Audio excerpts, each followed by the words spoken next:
Baik, luar biasa. Bagaimana Bapak Ibu semuanya masih semangat ya? Masih ya? Coba deh, karena setelah ini kita mau pengumuman pemenang juga. Ini saya mau jargon ya sebelum masuk ke sesi kedua, karena sepertinya pemateri di sesi kedua sudah hadir pada siang hari ini. Ada Ibu Linda Purnamasari. Selamat siang Ibu. Selamat siang Mbak Rani. Wah, luar biasa sekali. Baik. Baik Ibu, nanti kita akan masuk ke sesi kedua ya, tapi sebelumnya saya akan tes dulu semangatnya para peserta. Saya akan tes jargonnya, kira-kira masih inget nggak ya? Ya, oke. Nanti kalau misalkan saya bilang Masterclass Uprintis 2022, jawabnya berdaya UMKM-nya maju perekonomiannya. Kita akan coba ya, semuanya bisa open mic boleh.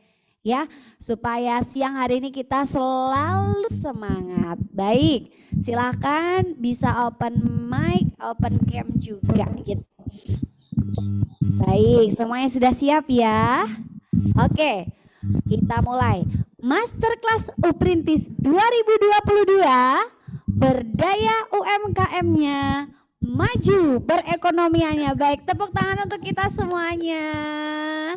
Luar biasa sekali. Baik, untuk selanjutnya Kak Putri akan mengumumkan nih siapa kira-kira para pemenang pada week pertama hingga week kelima. Nanti sebelum kita masuk ke sesi kedua dengan Ibu Linda. Silakan Kak Putri. Terima kasih Kak Rani sudah memimpin jalannya sesi 1 ya pada siang hari ini, Masterclass Week kelima ya. Nah pastinya ini dari Bapak Ibu sekalian sudah tidak sabar ya menunggu siapa nih best partisipan yang akan menjadi pemenang dari Instagram Story dari week pertama hingga week kelima pada siang hari ini. Dan tentunya siang hari ini pada sesi pertama tadi menarik sekali ya bagaimana pemaparan dari Ibu Dini Salmia bahwasannya kita itu penting banget memaksimalkan digital marketing agar income kita juga ikutan naik ya. Nah langsung saja karena ini Bapak Ibu sekalian pastinya sudah tidak sabar ya siapa saja nih pemenangnya gitu. Nah boleh dong ini dinyalakan dulu kameranya biar nanti kalau yang menang ini nggak on kamera bisa dilempar nih barangkali. Ayo dong Bapak Ibu sekalian dinyalakan kameranya nih biar pada tahu juga nih, oh ini Ibu Rena, oh ini Ibu Nunu gitu. Ayo dinyalakan kameranya ya Bapak Ibu sekalian. Karena sebentar lagi akan Putri umumkan nih siapa ya yang bakalan menang dari yang paling best partisipan siapa aja nih. Langsung saja karena sudah tidak sabar nih kelihatannya Bapak Ibu sekalian karena sudah ada yang on cam ini sudah banyak, cukup banyak. Langsung saja tim bisa dibantu siapa nih yang mendapatkan best partisipan dari week pertama hingga week kelima pada siang hari ini. Kira-kira siapa ya? Ada yang tahu nih? Atau yang aku pasti menang nih gitu? Boleh dong ini raise hand terlebih dahulu yang udah pede banget bakalan menang di best partisipan siang hari ini. Wah ini pada belum pede-pede nih Bapak Ibu sekalian. Ayo dong katanya UMKM itu harus mampu percaya diri. Wah ini ada Ibu Anna Maria sudah angkat tangan nih. Ini perlu ditiru ya Bapak Ibu sekalian, kita itu harus percaya diri akan diri kita sendiri. Yuk langsung saja. 1, 2, 3. Siapakah pemenangnya?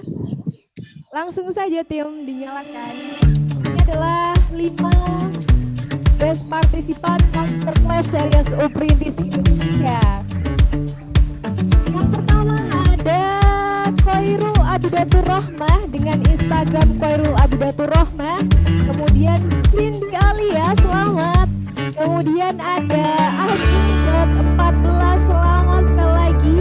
Kemudian Salma Jaya 17, selamat Ibu. Dan ini ada Gula Jawa Nirasari, selamat. Nah itulah 5 best partisipan dari Uprintis Indonesia week pertama hingga week kelima.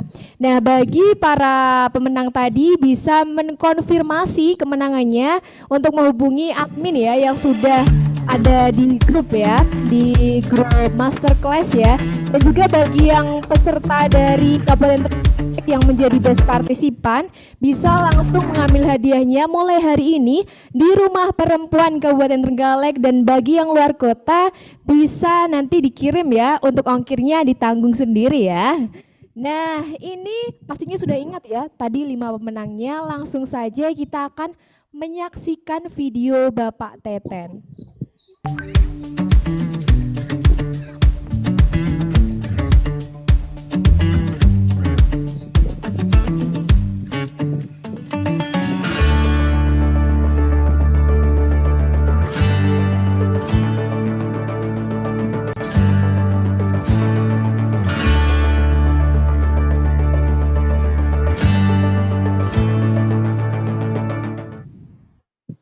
Assalamualaikum warahmatullahi wabarakatuh. Salam sejahtera untuk kita semua. Om Swastiastu, Namo Buddhaya, salam kebajikan, salam sehat.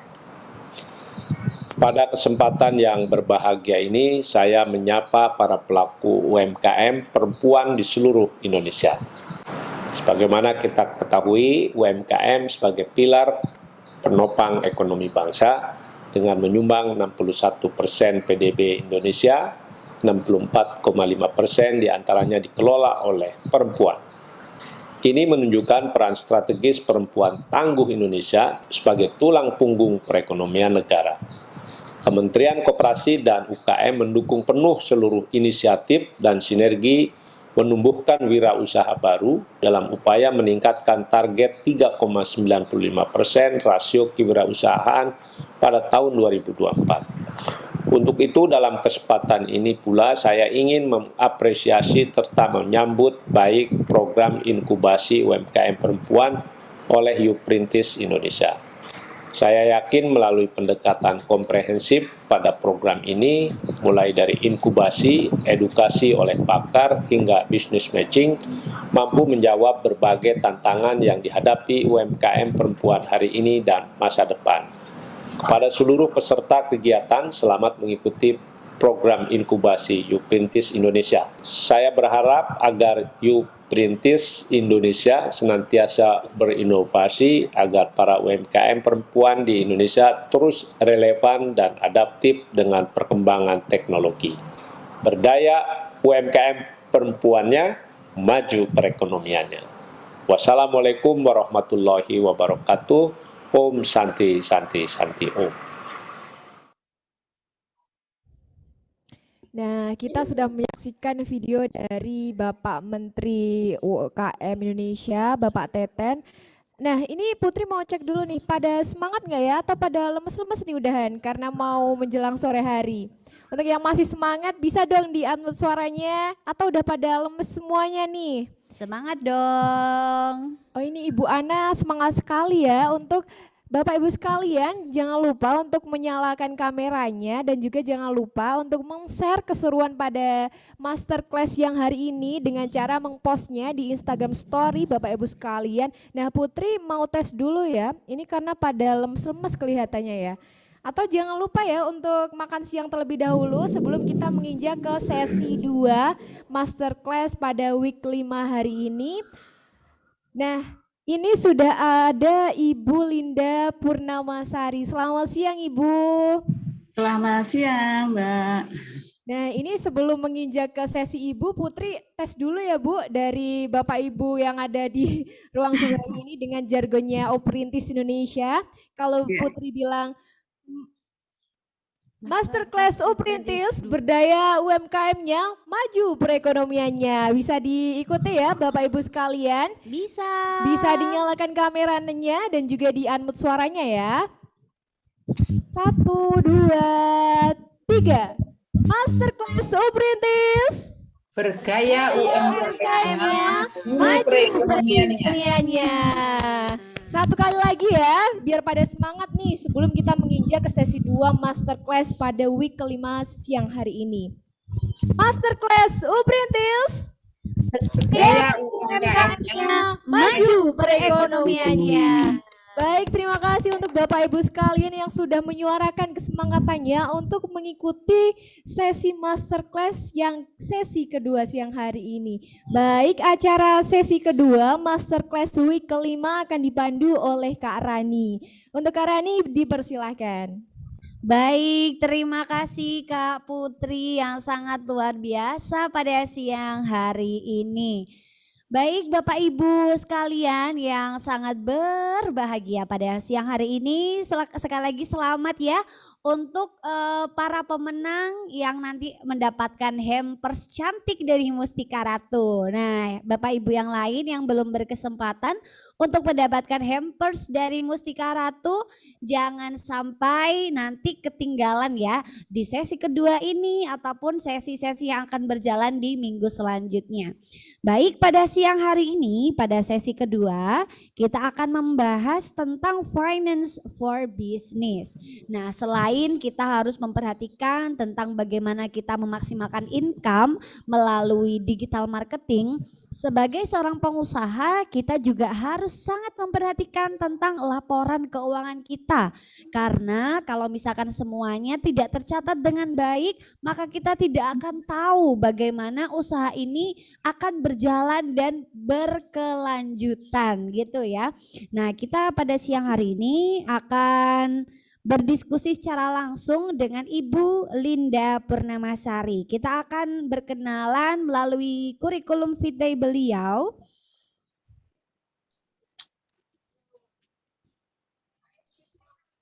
Baik, nah ini seperti yang sudah ditampilkan di layar Bapak Ibu.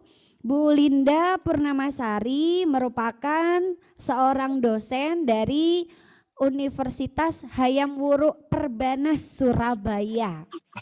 Saat ini beliau tinggal juga di Surabaya dan untuk pendidikan beliau di S1 STI Perbanas Surabaya, S2 di UNER dan S3 di UNER juga yang saat ini sedang berjalan. Semoga Bu Linda juga bisa dimudahkan, dilancarkan dalam pendidikannya. Dan bidang keahlian beliau di tentang manajemen keuangan, manajemen investasi pasar modal, analisa laporan keuangan, akuntansi pengantar, akuntansi keuangan. Wah, all about finance ya. Ini beliau sangat pakarnya. Nah, selanjutnya beliau juga telah tersertifikasi di beberapa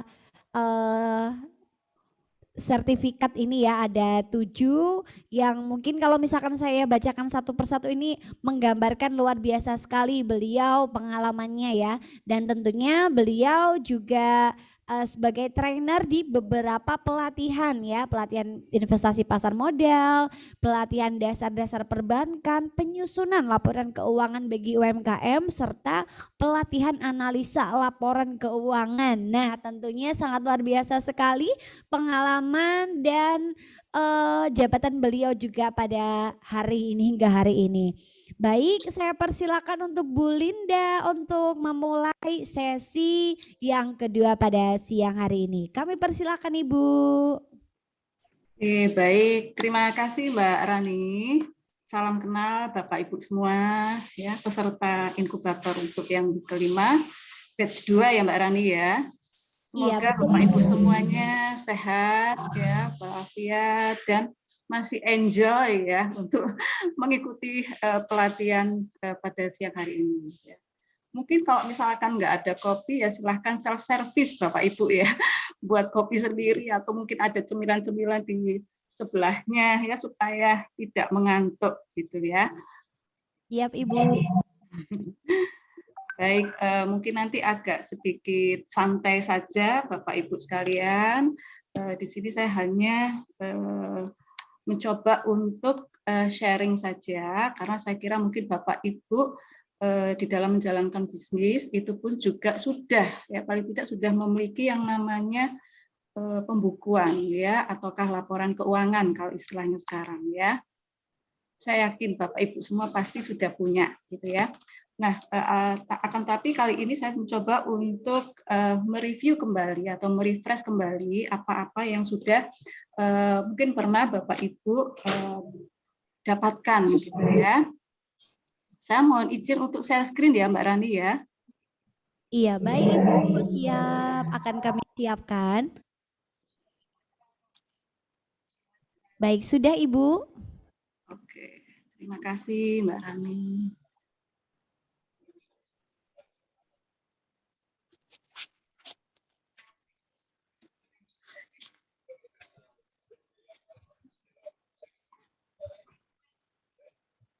Apakah sudah kelihatan Bapak Ibu? Baik, sudah terlihat Ibu. Sudah Bu. Oke ya. Oke, baik matur nuwun. Ini mungkin nanti pada saat saya menyampaikan mungkin juga akan diselingi selain bahasa Indonesia bahasa Jawa ya Bapak Ibu ya. Karena ini saya tadi sudah mendengarkan beberapa dari peserta UMKM ini ya, itu adalah mayoritas dari Jawa Timur ya Mbak Rani ya. Mungkin ada yang dari Jawa Tengah, kemudian ada dari Bali juga ada ya Mbak Rani ya tadi. Betul sekali Ibu, ini dari seluruh Indonesia sepertinya Ibu. Masya Allah ya. Semoga apa yang kita dapatkan pada hari ini membawa berkah ya, Mbak, manfaat.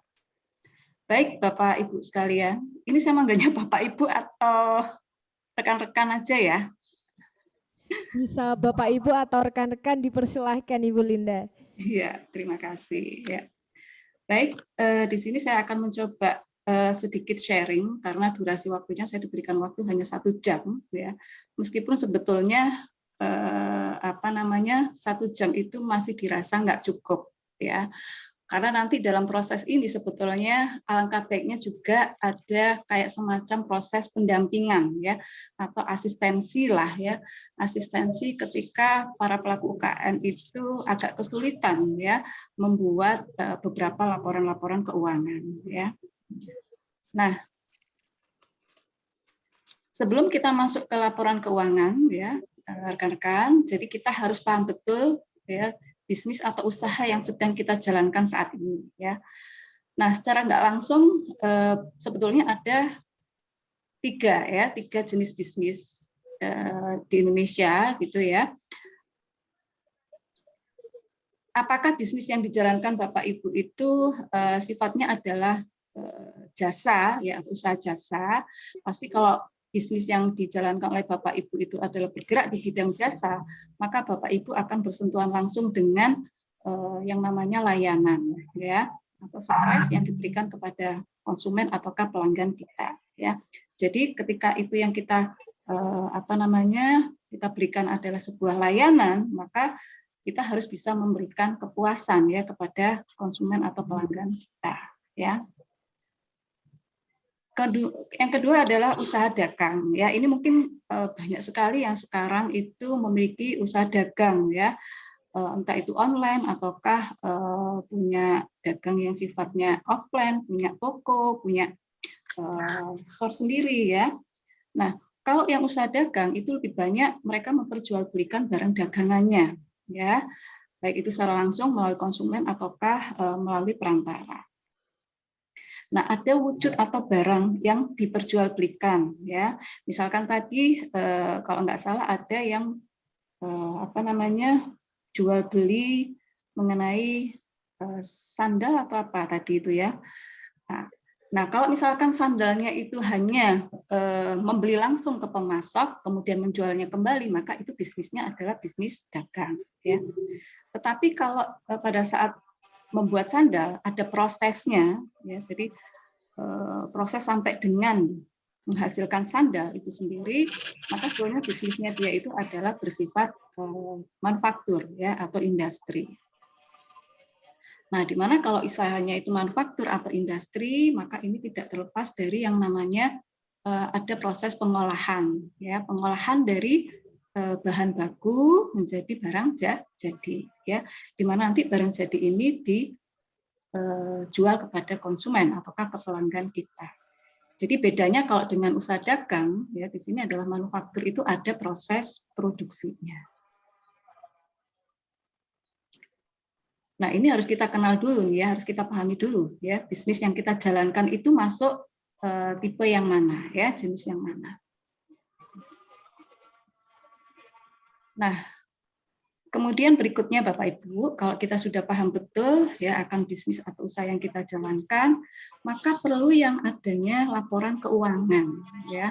Mengapa hal ini perlu? Ya, salah satunya adalah supaya kita bisa mengetahui ya, mengetahui informasi ataukah mengetahui apa-apa yang terjadi pada bisnis yang sudah kita jalankan ya.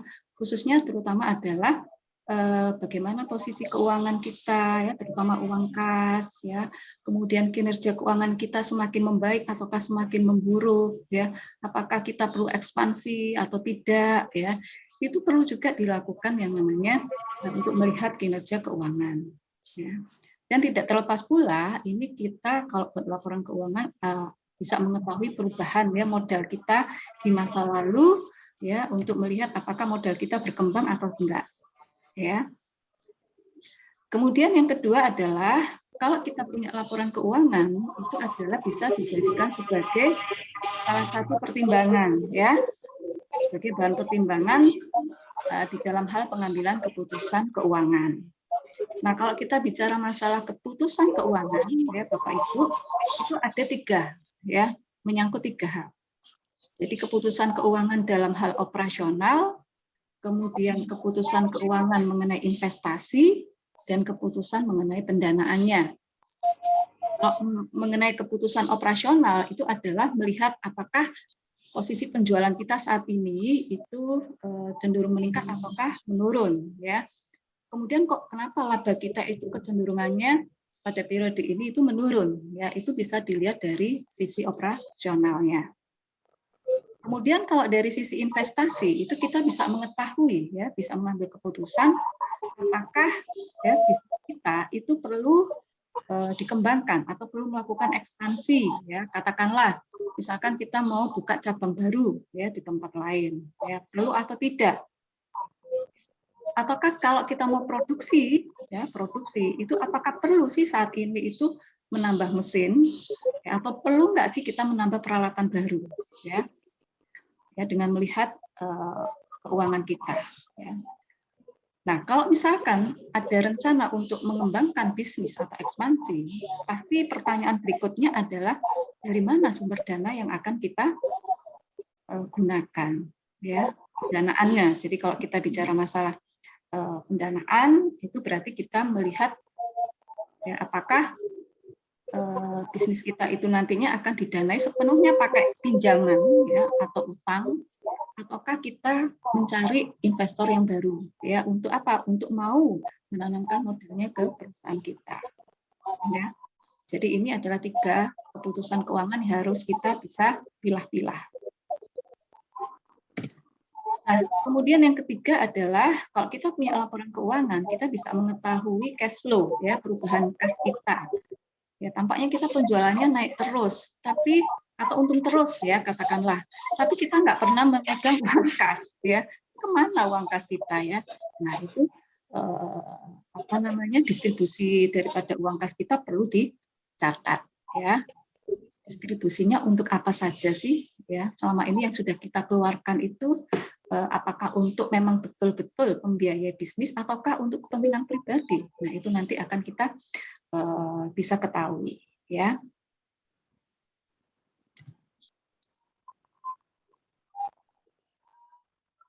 Nah, di sini saya mencoba untuk apa namanya, menyampaikan bahwa kalau kita sudah mempunyai laporan keuangan ya Bapak Ibu, jadi paling tidak ya laporan keuangan yang kita miliki itu 2 periode lah ya, 2 periode terakhir gitu ya.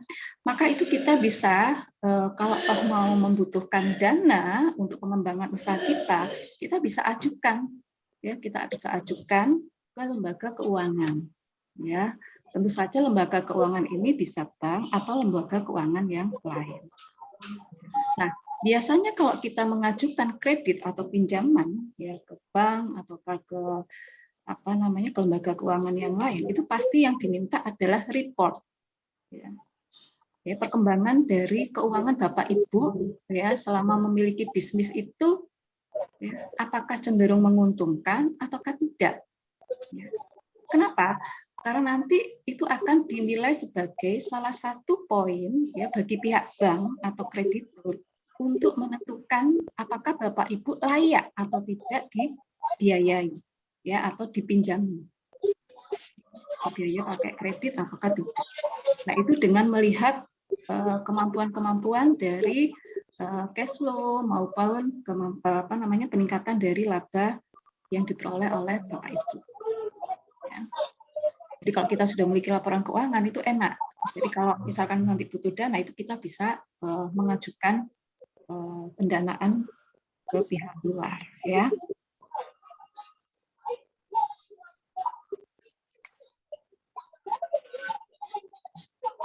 Nah, kita masuk pada tips ya. Tips bagaimana mengatur keuangan di bisnis ya, di usaha kita. Jadi sebetulnya ada banyak sekali tips-tips yang mungkin kita bisa akomodir ya. Bapak Ibu juga mungkin bisa melihat di YouTube ataukah melihat di informasi di tempat lain bahwa sebetulnya banyak sekali tips-tips untuk mengatur keuangan bisnis ya. Tapi di sini saya hanya ambil 4 poin aja, ya 4 poin ya untuk melihat apakah dengan 4 poin ini nanti Bapak Ibu itu bisa konsisten ya atau bisa istiqomah ya menjalankan pengaturan keuangan ya. Nah, tips yang pertama ya Bapak Ibu itu ada UP vs UB ya. UP itu adalah uang pribadi, UB itu adalah uang bisnis. Jadi kalau kita memang sudah punya bisnis atau usaha, mau tidak mau, suka tidak suka, ya Bapak Ibu wajib ya memisahkan uang pribadi dengan uang bisnis. Ya. Paling tidak Bapak Ibu harus memiliki 2 rekening, ya 1 rekening untuk uang pribadi, ya untuk rumah tangga atau untuk kebutuhan keluarga. Yang kedua adalah rekening yang memang untuk bisnis, ya untuk keluar masuknya uang daripada bisnis yang kita jalankan. Ini wajib Bapak Ibu ya. Ya. Mengapa kok ini harus dipisahkan? Ya sekali lagi ini memang dari pengalaman-pengalaman dari UKM yang pernah saya dampingi Bapak Ibu ya. Itu kalau rekeningnya dijadikan 1, itu berasa kalau dia memiliki uangnya banyak. Uang pribadi sama bisnis jadikan satu rekening. Nah, seolah-olah uangnya itu banyak. Nah, saking banyaknya melihat saldonya, itu dia keasikan uang saya masih banyak, beli ini, beli itu, ya dipakai untuk kebutuhan konsumsi, untuk kebutuhan pribadi. Ya. Lebih banyak. Tapi nanti ketika dibutuhkan untuk pulaan atau untuk nyetok barang, ternyata uangnya nggak ada, ya habis. Ya. Nah, ini makanya perlu dipisah ya antara uang pribadi dan uang bisnis. Kemudian yang kedua adalah terapkan 3M Bapak Ibu ya. 3M kalau di masa pandemi kan mungkin harus memakai masker gitu ya, harus mencuci tangan, harus menjaga jarak ya. Tapi untuk mengatur keuangan di sini adalah 3M menyangkut marilah mulai mencatat ya. Marilah mulai mencatat. Kira-kira mencatat apa Bapak Ibu? Yang mau kita catat apa itu?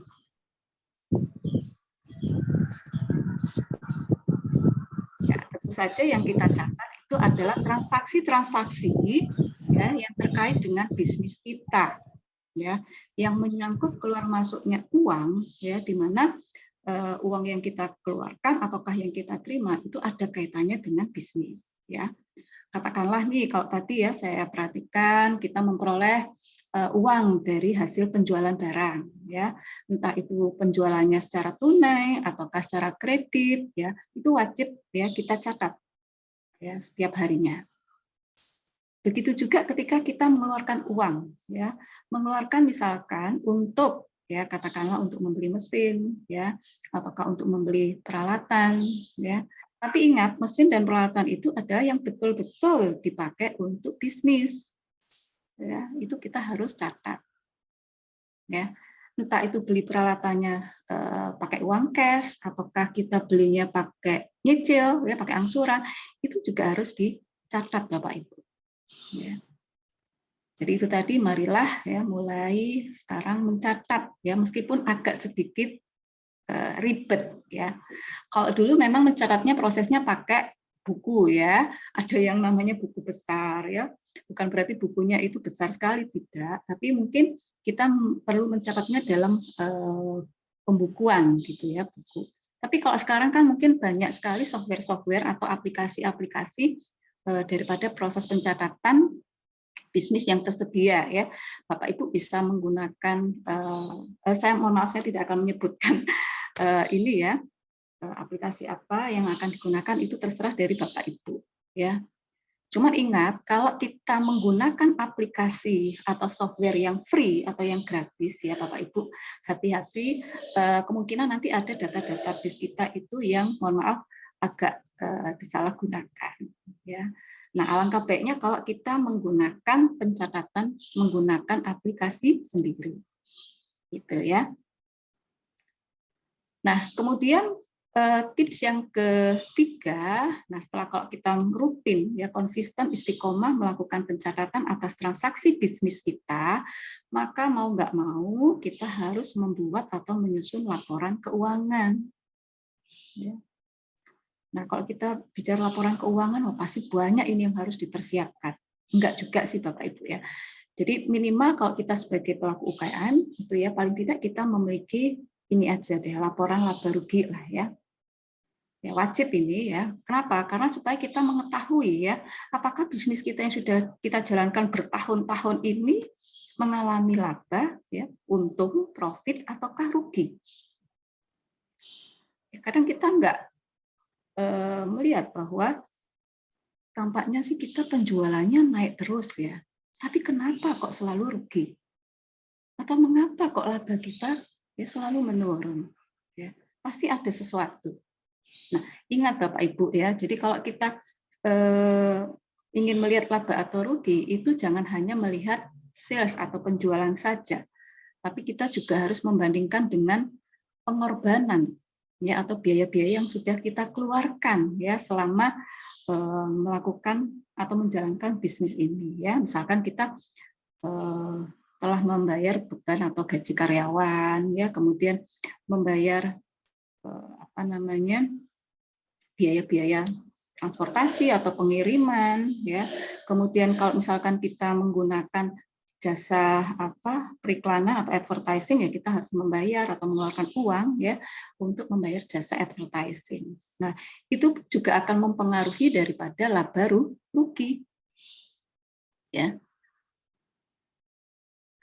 Kemudian yang kedua adalah laporan perubahan modal. Ini boleh dibuat atau boleh enggak ya. Sebetulnya perubahan modal ini hanya untuk melihat apakah modal kita itu makin berkembang atau tidak. Ya, ada tambahan modal atau tidak. Karena nanti tambahan modal ini itu penting kita cadangkan untuk apa? Ya jaga-jaga untuk ya barangkali kita ingin melakukan ekspansi ya atau pengembangan usaha ya. Kemudian yang ketiga, laporan posisi keuangan ya atau neraca. Ya. Jadi laporan posisi keuangan atau neraca itu lebih banyak untuk melihat posisi daripada aset yang kita miliki. Ya, aset. Ya, kita punya uang kas berapa sih saat ini? Atau kita punya tagihan-tagihan berapa sih ke customer atau ke pelanggan kita? Ya. Kemudian stok barang kita yang ada di gudang sekarang ini ada berapa? Ya.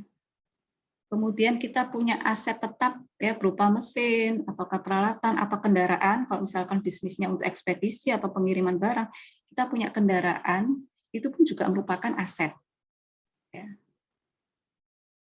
Itu harus kita laporkan sebetulnya di posisi keuangan. Nah, selain aset juga kalau kita punya utang atau pinjaman ke pihak lain itu juga wajib dilaporkan. Ya, barangkali misalkan kita saat ini nih sudah punya utang gitu ya ke A, ke B, ya ke supplier ataukah ke bank A, bank B, bank C. Nah, itu juga harus dibuat ya posisi utang kita ke mereka itu berapa. Nah, sisanya baru ketahuan ya modal yang kita miliki. Jadi aset dikurangi utang itu adalah sebetulnya ketahuan modal yang kita miliki ya saat menjalankan bisnis kita. Terus yang keempat, wajib juga punya laporan arus kas Bapak Ibu ya, untuk mengetahui apakah selama ini itu kita masih punya cadangan uang kas, yang nanti uang kas ini sebetulnya bisa kita pakai untuk operasional ataukah untuk membiayai investasi yang akan kita lakukan. Itu akan diketahui dengan membuat laporan arus kas ya.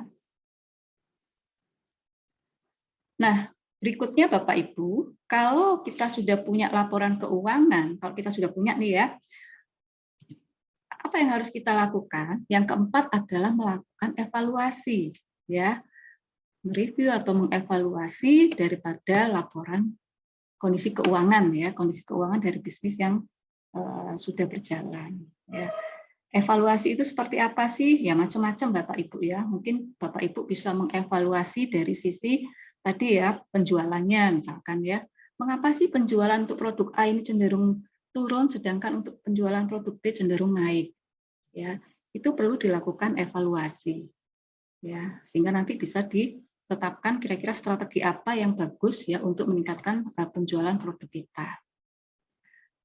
Kemudian kalau kita melihat ya, mengapa sih kok ini beban-beban promosi kita itu cenderung meningkat sementara penjualannya malah menurun ya? Why? Kenapa? Ya, itu akan bisa diketahui dengan mengevaluasi kondisi keuangan kita.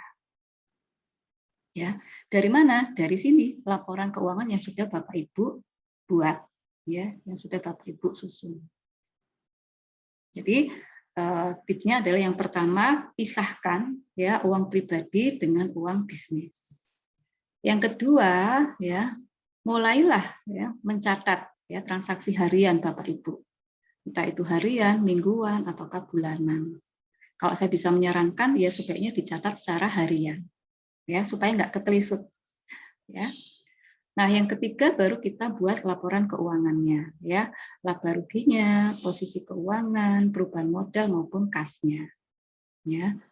Baru yang keempat kita bisa melakukan evaluasi, ya apakah kinerja keuangan bisnis kita itu semakin membaik atau semakin memburuk.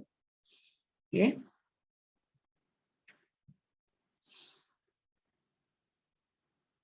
Nah, terkait dengan ya membuat laporan keuangan, ini sebetulnya ada cara yang paling sederhana, ya, nggak perlu ribet, ya.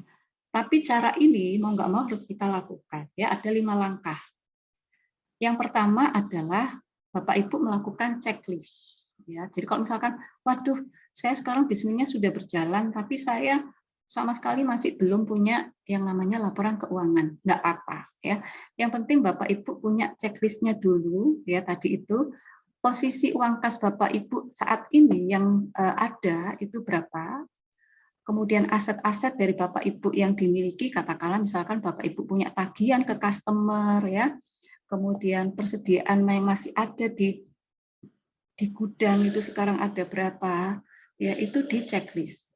Utang-utang yang ada di pihak ketiga atau pihak kreditor itu ada berapa, itu dibuat checklist, ya, diidentifikasi, ya. Nah, kemudian dari checklist itu, ya, Bapak Ibu jangan lupa ya mengumpulkan apa? Bukti transaksi.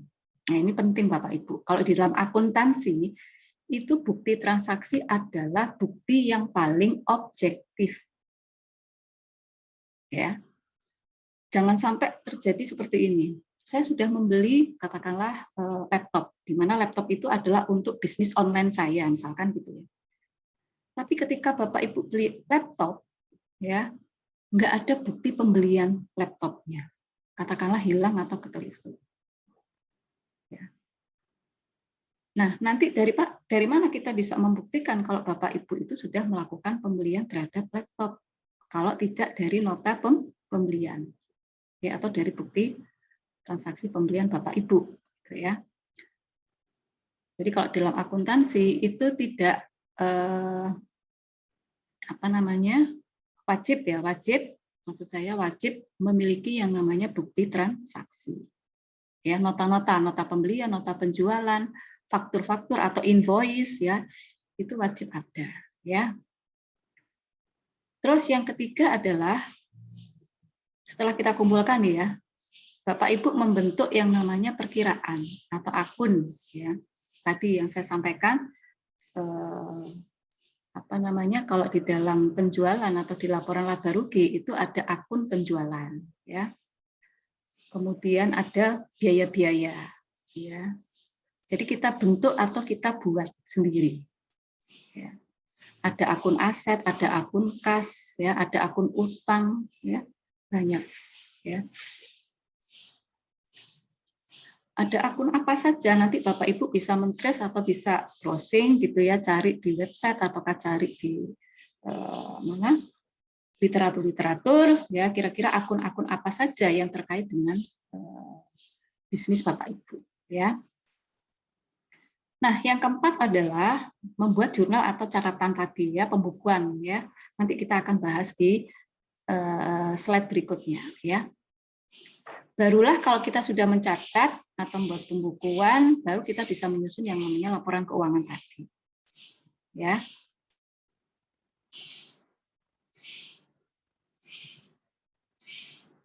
Nah, untuk akuntansi yang dipakai oleh para pelaku UMKM itu mengacunya pada standar akuntansi keuangan untuk entitas ya, tanpa akuntabilitas publik ya.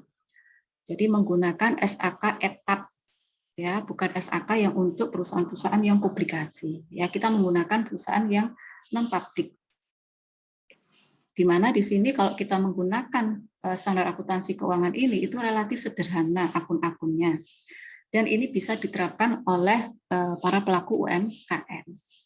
Jadi standar ini itu sebetulnya bisa kita bisa kita terapkan, bisa kita jalankan asalkan kita konsisten ya.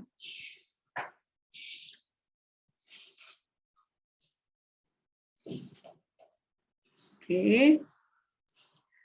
Nah, apa saja yang menjadi bagian ya dari proses pelaporan keuangan ya untuk UMKM. Nah, ini yang tadi saya sampaikan Bapak Ibu.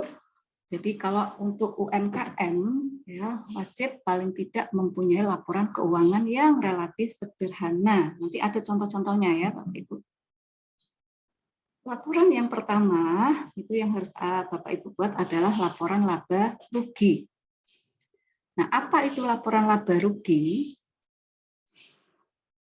Ya, laporan laba rugi adalah seperti ini Bapak Ibu ya. Bentar ya. Nah, ini ya. Laporan laba rugi itu adalah laporan yang berisikan informasi ya terkait dengan laba atau rugi yang diperoleh. Ya, selama kapan? Selama periode tertentu. Jadi kalau misalkan Bapak Ibu membuat laporan laba ruginya bulanan, ya kita bisa mengetahui bulan ini kita mengalami untung atau rugi. Ya. Atau kalau mau dibuat tahunan, ya kita buat laporan laba ruginya tahunan. Asalkan konsisten, ya Bapak Ibu. Ya. Nah, apa yang harus dilaporkan sih di laba rugi? Yaitu adalah ini Bapak Ibu ya, pendapatan atau penjualan kita. Ya, selama satu periode. Kalau misalkan kemarin bulan Februari sudah lewat, kita bisa prediksi untuk penjualan bulan Februari kemarin berapa. Biaya-biaya yang sudah kita keluarkan selama bulan Februari kemarin apa saja ya, itu kita bisa perhitungkan ya. Sehingga nanti dari selisih pendapatan ya penjualan apakah dengan beban itu akan diketahui laba atau ruginya. Ya. Jadi selama tiap bulan Bapak itu bisa melihat perkembangan bisnis Bapak Ibu itu bagaimana ya, laba atau justru rugi ya.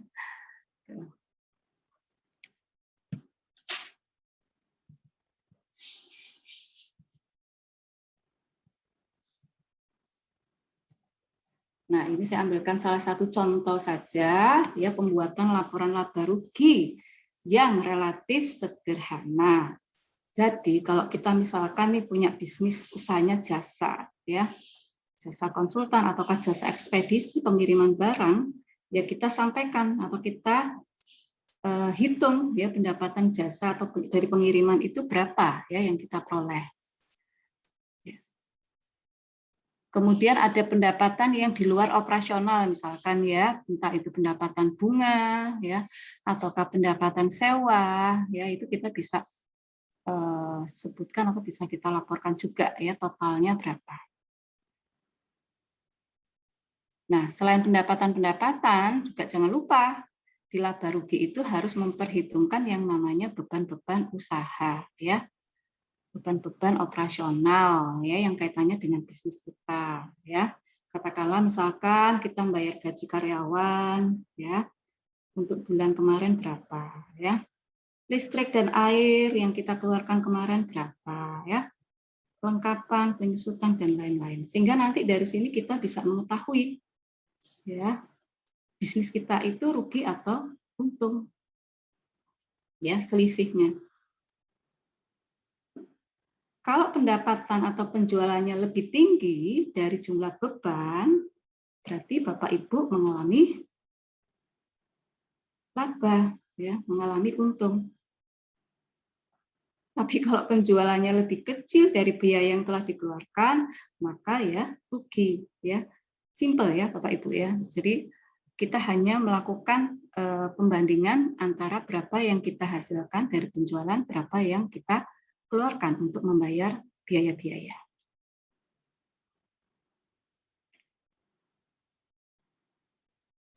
Nah, ini ya contohnya.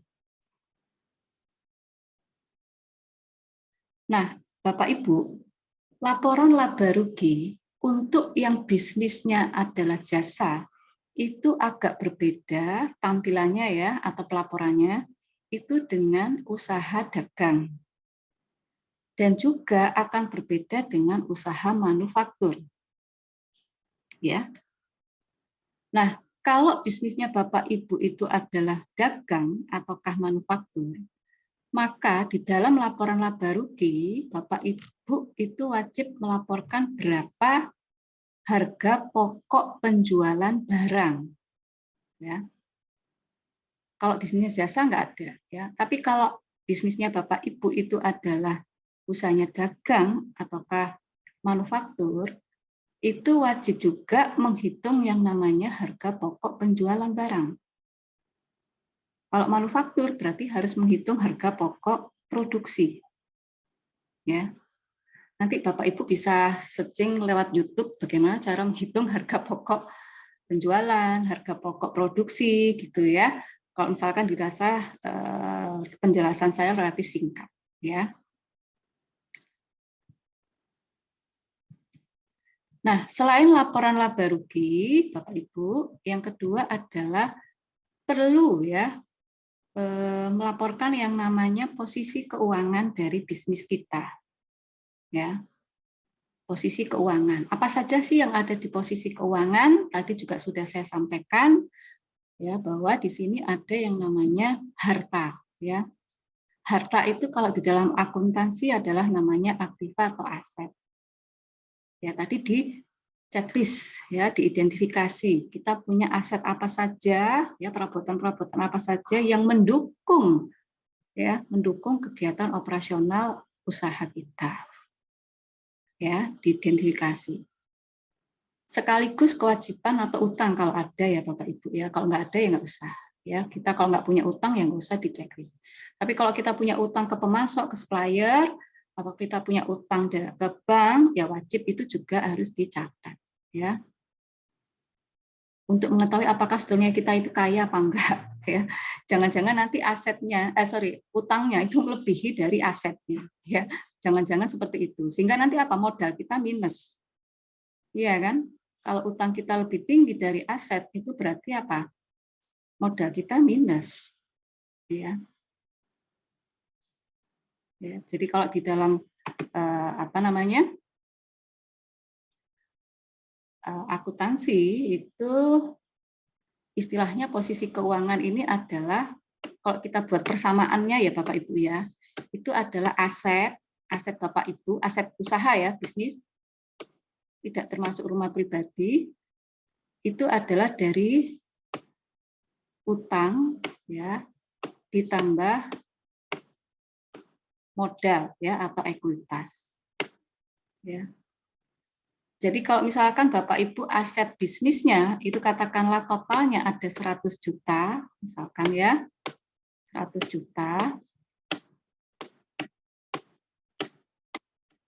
Kemudian ternyata Bapak Ibu itu punya utang ke pemasok, istilahnya utang dagang ya, atau utang usaha. Katakanlah utang Bapak Ibu ke pemasok totalnya adalah 40 juta. Maka modal Bapak Ibu berapa? Modal dari bisnis Bapak Ibu berapa? Ketahuan kan? Ya, dari 100 juta dikurangi utang berarti modal kita 60 juta. Ya. Nah, kalau tadi utang kita itu lebih tinggi dari aset, mungkin nggak? Mungkin saja. Ya, kalau mungkin berarti ya Bapak Ibu, modal Bapak Ibu itu minus. Ya. Katakanlah utangnya adalah Bapak Ibu melebihi dari 100 juta, katakanlah 120 juta.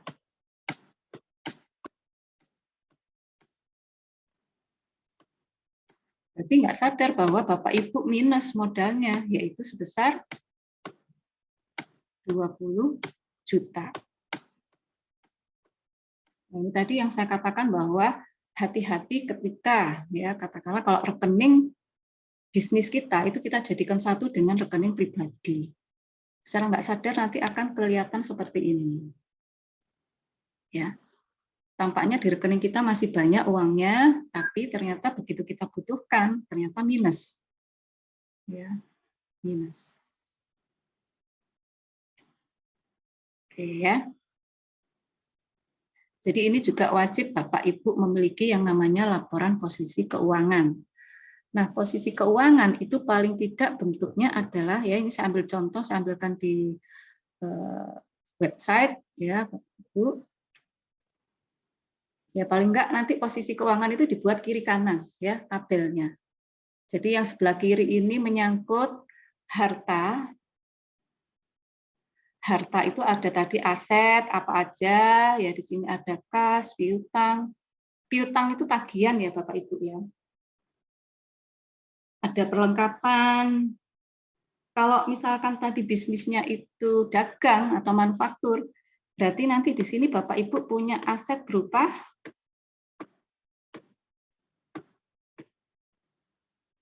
persediaan atau stok.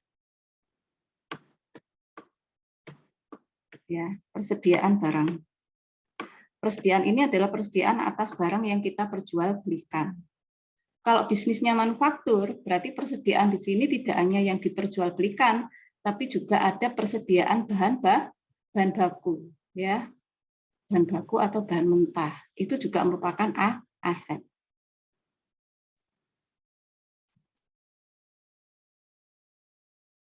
Nah, aset-aset yang paling tidak yang kita miliki, yang usianya tidak lebih dari setahun, itu masuk dalam kelompok aset lancar. Kalau aset-aset yang kita miliki lebih dari 1 tahun, itu namanya aset tetap, Bapak Ibu. Jadi kalau Bapak Ibu punya peralatan, punya mesin, punya kendaraan, ya yang dipakai untuk mengirim barang, itu masuk dalam kelompok aset tetap. Nah, aset-aset tetap ini mau nggak mau itu setiap periode harus dilakukan yang namanya penyusutan, Bapak Ibu.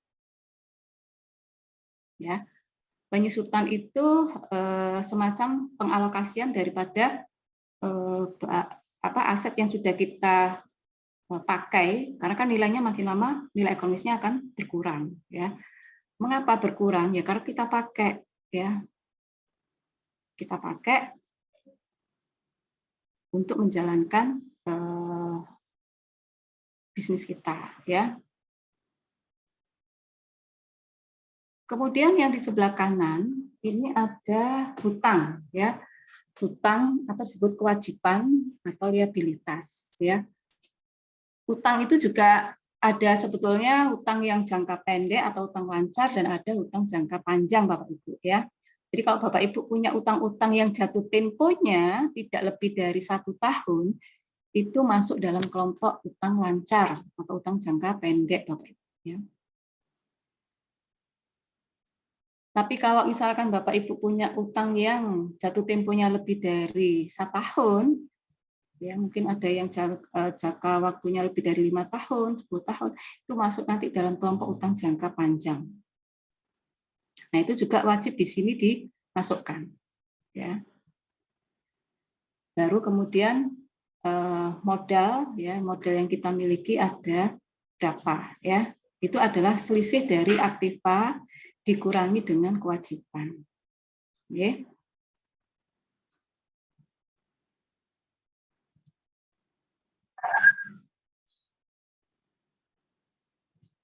Ini sudah laba rugi, terus laporan modal. Nah, ini perubahan modal Bapak Ibu ya.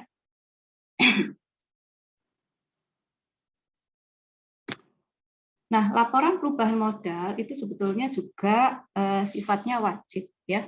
Untuk mengetahui apa? Untuk mengetahui apakah modal kita makin berkembang atau tidak ya. Makin bertambah atau makin berkurang, minus tadi ya. Nah, modal ini Bapak Ibu itu bisa dihitung dari modal awal atau setoran modal awal yang dilakukan oleh Bapak Ibu pertama kali ya menjalankan bisnis itu berapa. Ya. Nah, kalau nanti bisnisnya itu sudah berjalan, ya, maka kan ketahuan apakah bisnis Bapak Ibu laba atau rugi. Kalau laba, maka ingat Bapak Ibu, laba ini menambah modal dari Bapak Ibu. Ya. Jadi kalau laba menambah modal, kalau rugi mengurangi Bapak Ibu. Ya. Kalau rugi, maka mengurangi modal Bapak Ibu. Ya.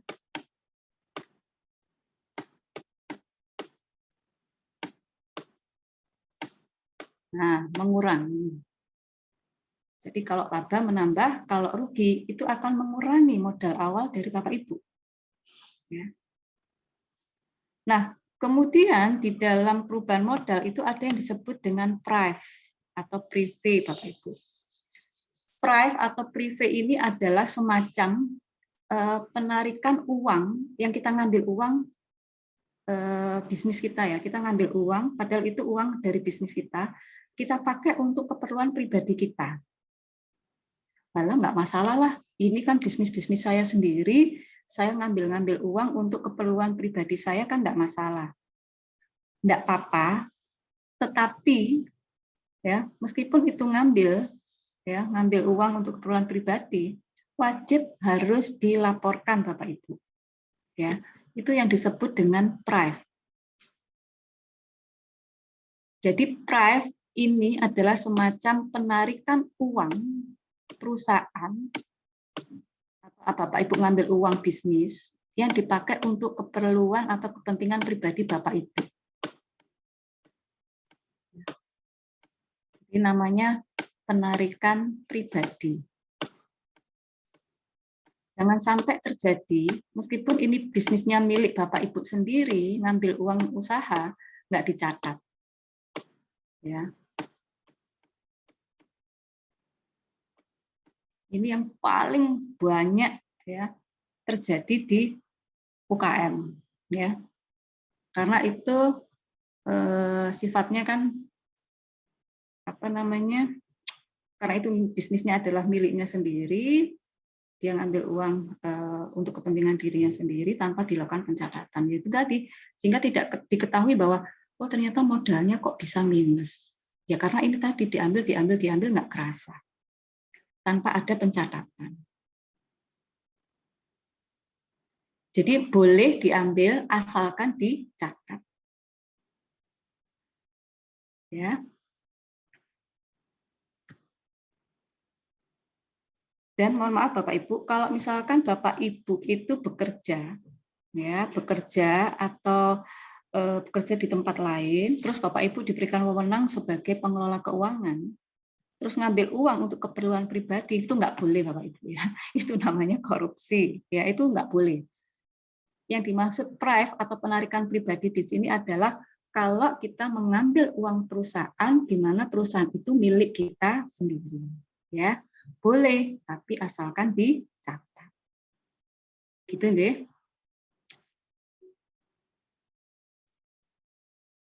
Nah, ini kira-kira tadi bentuk laporan perubahan modalnya ya Bapak Ibu. Simple sekali ya. Jadi tinggal Bapak Ibu catat modal awal pada saat Bapak Ibu pertama kali menjalankan bisnis berapa, kemudian ditambah dengan laba, kalau untung ya atau kalau laba. Kalau rugi tadi ya dikurangi ya Bapak Ibu ya. Jadi ini bisa menambah, bisa mengurangi modal ya, tergantung dari kasusnya. Terus kalau ada prive atau penarikan pribadi ya dikurangkan di sini ya, sehingga nanti akan ketahuan nih modal akhir dari Bapak Ibu per 31 Desember misalkan ya 2015 adalah sebesar sekian. Nah, ini nanti ya modal akhir inilah yang nanti Bapak Ibu laporkan di neraca tadi. Ya. Di modal akhir tadi. Jadi modalnya Bapak Ibu nggak balik lagi ke awal. Ya, modal yang dilaporkan ya modal akhir yang di sini. Ya. Jadi angka ini itu nanti yang harus dipindahkan atau ditransfer ke neraca atau ke posisi keuangan yang tadi. Gitu ya.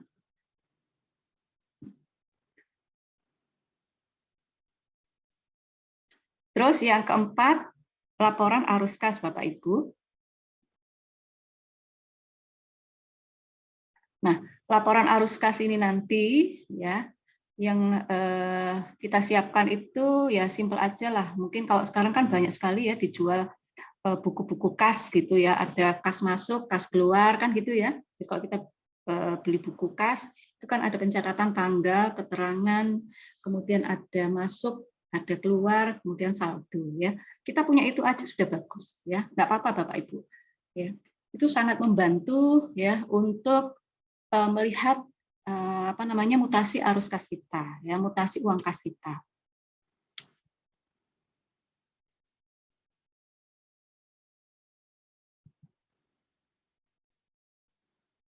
Oke ya, jadi ini contoh-contoh laporan arus kas. Ini pun nanti bisa Bapak Ibu browsing ya sendiri contoh-contoh yang sekiranya relatif sederhana ya.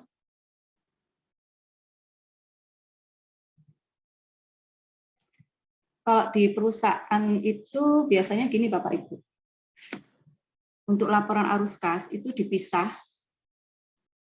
Ya. Jadi arus kas yang dari aktivitas operasi itu dirinci. Ya, kas masuk ada berapa? Misalkan dari hasil penjualan nih 1 juta. Ingat, yang masuk di sini adalah penjualan-penjualan secara tunai saja Bapak Ibu. Ya. Penjualan-penjualan secara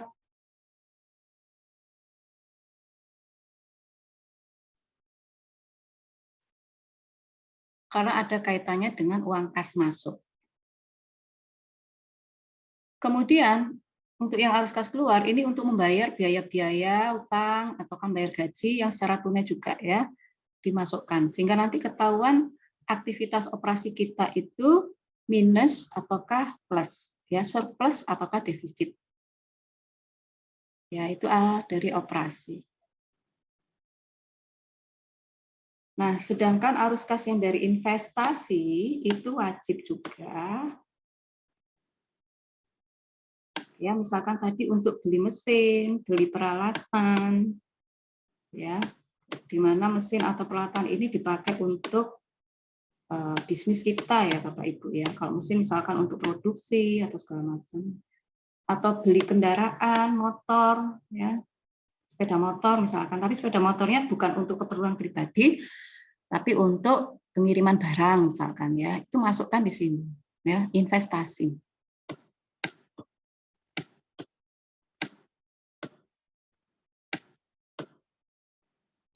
Jadi kalau membeli aset, membeli peralatan, mesin, kendaraan, itu kas kita kan berkurang ya Bapak Ibu ya. Jadi di sini minus, berkurang.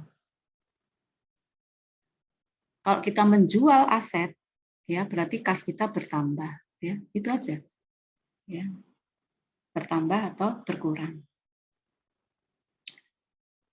Terus untuk pendanaan, tadi kalau ada pengambilan uang atau penarikan privé ya harus dicatat ya untuk mengetahui saldo uang kas kita posisinya sekarang itu ada berapa ya, sehingga inilah ya yang Bapak Ibu pegang uang tunainya atau cashnya. Ya, cash dari apa? Ya cash dari bisnis Bapak Ibu semua. Ya, ketahuan saldo kasnya itu surplus ataukah minus ya, defisit. Nah, ini biasanya nanti pihak kreditur atau bank itu melihatnya dari sini juga. Ya, kalau ketahuan saldo kasnya itu saldo kasnya itu menurun atau cenderung minus, ya pasti bank itu akan berpikir ulang, ya nggak akan berani untuk memberikan pinjaman, ya uang kasnya aja minus. Itu deh. Oke, baik. Tadi yang kaitannya dengan laporan keuangan. Nah, laporan-laporan keuangan tadi yang Bapak Ibu siapkan itu sumbernya dari mana? Sumbernya adalah dari berbagai macam buku catatan ini, Bapak Ibu. Ya, tadi kan tipsnya yang pertama itu adalah pisahkan dulu rekening pribadi dan rekening bisnis. Yang kedua kan marilah mulai mencatat 3M, ya 3M. Mencatat apa? Ya mencatat transaksi-transaksi bisnis kita, ya. Jadi paling tidak Bapak Ibu itu harus punya buku kas, ya buku kas sendiri, buku untuk mencatat pembelian barang, ya buku untuk mencatat penjualan, ya buku untuk mencatat pengeluaran biaya-biaya, buku tagihan invoice atau piutang istilahnya Bapak Ibu, ya buku piutang atau tagihan-tagihan ya, biasanya kalau misalkan Bapak Ibu penjualannya tidak tunai tapi penjualannya itu secara kredit, menjualnya itu sekarang tapi uangnya baru diterima sebulan lagi ya, katakanlah seperti itu, ada tenggang waktunya. Nah itu adalah buku piutang atau tagihan, ini wajib punya Bapak Ibu ya, karena bisa jadi kan Bapak Ibu itu piutangnya ya, tagihan-tagihannya itu tidak hanya dari satu pelanggan, ya kan? Bisa dari banyak pelanggan, ya pelanggan A, pelanggan B, C. Oh pelanggan A ini tagihannya sudah jatuh tempo, wajib harus ditagih misalkan gitu. Oh pelanggan si B misalkan piutangnya belum jatuh tempo, ya jangan ditagih Bapak Ibu ya. Nanti Bapak Ibu dipisui ya. Jadi kalau itu belum jatuh tempo ya tagihannya, ya Bapak Ibu jangan nagih. Ya, nanti pelanggannya kecewa ya. Kalau orang Surabaya nanti malah dipisui gitu ya. Nah, itu wajib punya. Jadi piutang-piutang dari pelanggan kita itu harus dibuatkan buku ya atau daftar. Ya. Begitu juga dengan buku utang ya, buku utang. Utang itu berarti kita punya utang ke misalkan ya ke supplier A, supplier B, supplier C ya. Jadi utang-utang kita ke pemasok itu ada berapa ya? Kalau utang kita hanya ke satu pemasok sih nggak masalah ya. Tapi kalau kita punya utang ke berbagai pemasok ya, misalkan kita jualan barang dagangannya itu banyak itemnya, di mana masing-masing item itu pemasoknya beda-beda, ya maka mau nggak mau kita harus punya daftar atau buku utang juga, ya untuk melihat mana utang-utang kita yang sudah jatuh tempo dan harus kita bayar, dan mana yang belum jatuh tempo yang masih bisa kita pending atau kita bisa putar lagi uangnya untuk membiayai bisnis kita. Ya. Terus buku persediaan ya, saya kira Bapak Ibu ya pasti juga punya yang namanya kartu ya, kartu stok atau kartu persediaan ya. Jadi buku persediaan atau kartu persediaan ini untuk melihat mutasi ya. Kira-kira barang mana yang paling laris terjual ya atau paling laku ya terjual, dan mana barang-barang yang tidak begitu laku terjual. Itu akan kelihatan di buku atau kartu persediaan ya. Gitu. Sehingga kalau misalkan kita punya buku persediaan itu enak. Jadi kalau kita pas ada permintaan gitu ya, kita akan bisa melihat oh ternyata barangnya masih ada ya, stoknya masih tersisa ada sekian. Ya, jangan sampai kita ketika ada permintaan kita nggak punya stok barang. Ya, maka bisa jadi nanti pelanggannya akan lari ke tempat lain, ya, karena kehabisan barang.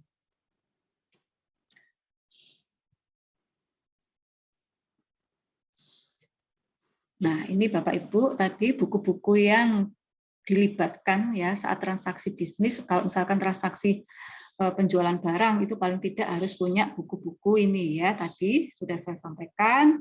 Kalau penjualannya tunai wajib punya buku penjualan, buku kas dan buku persediaan barang. Begitu juga kalau penjualan yang dilakukan secara kredit atau ada tenggang waktu pembayarannya, ya sama ada buku penjualan dan ada buku piutang ya atau tagihan-tagihan sama buku untuk persediaan barang.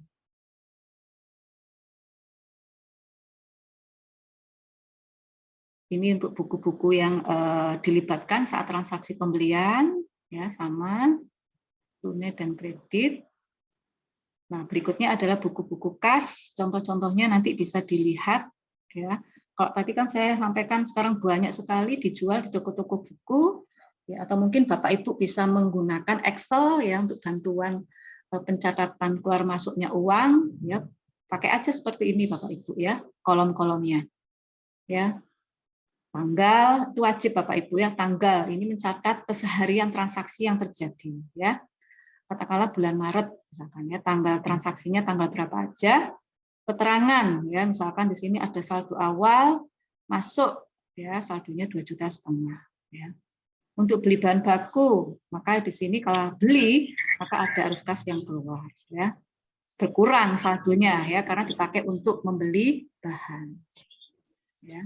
Ini saya kira Bapak Ibu semuanya sudah punya lah ya untuk yang buku kas. Ini tadi yang saya sampaikan ya, buku-buku piutang itu mencatat daripada piutang-piutang atau tagihan kita ya dari pelanggan-pelanggan kita ya. Sehingga nanti di sini kita bisa mengetahui ya piutang siapa ya yang sudah jatuh tempo, mana yang belum jatuh tempo dan wajib. Kalau yang sudah jatuh tempo wajib ditagih. Kalau yang belum jatuh tempo ya jangan ditagih ya Bapak Ibu.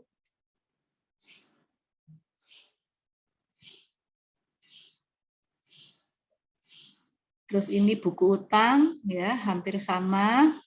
Cuman kalau buku utang itu kita punya utang ke pihak lain ya. Kita punya utang ke pihak lain ya. Misalkan kita punya utang ke toko A, ke toko B, supplier A, supplier B ya itu. Kita catat Bapak Ibu ya. Dan sekali lagi harus ada buktinya. Nah, ini ya, nota ya, nota pembelian apakah nota utang ya. Dicatat. Ini contoh penjualan, buku-buku penjualan, buku pembelian ya. Nah, mungkin nanti kita lebih banyak diskusi saja ya, Mbak Rani ya.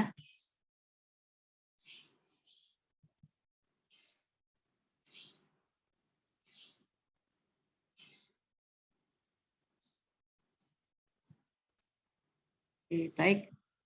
Ini ya kira-kira contoh untuk buku persediaan atau stok barang, Bapak Ibu ya, untuk mengetahui tadi apakah barang yang kita perjualbelikan tadi masih ada persediaan atau stoknya atau enggak ya. Untuk mengantisipasi jangan sampai ketika ada permintaan barang itu kita kehabisan ya.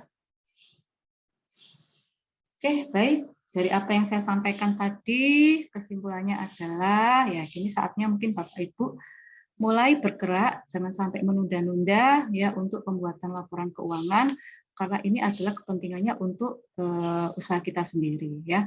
Jadi cermati kemudian lakukan ya. Dan kalau bisa konsisten. Itu ya Bapak Ibu.